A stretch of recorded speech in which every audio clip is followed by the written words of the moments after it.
paggawa ng isang kombinasyon sa ating mga bagong bilis sa Iglesia Cristo. Sa mensahe niya po ay binigyan din niya na pananagutan ng bawat karami sa Iglesia Cristo ang ipamahagi ang ating pananampalataya sapagkat hindi nakapagdudulot ng naluhuran sa ating Panginoon Diyos. Kapatid na Lunel at kapatid na Edwin, kung pinapang ito ay kasama ko po ang tagapangasiwa ng District Legislative ng Tarlac, ang kapatid na Ernesto Pabasa.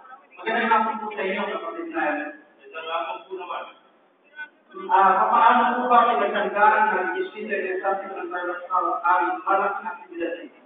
Nasarihin ng ating mga kapatid sa buong distrito ng Tarlac ang sekular na nananawagan ang ating tagapamahalang pagkalahatan sa lahat ng Iglesia ni Cristo na lumako, sumama sa pagkusang pagpapalaganap ng mga salita nito ay nakita namin ang kanilang mabilis at walang masumaling pagsunod.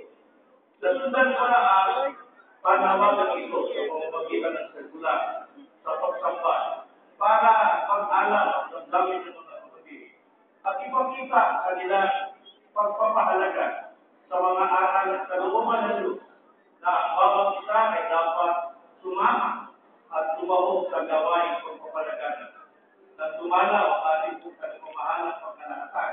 Thank you po. Noong araw po lamang ng Biyernes, sa ikatanging pagsamba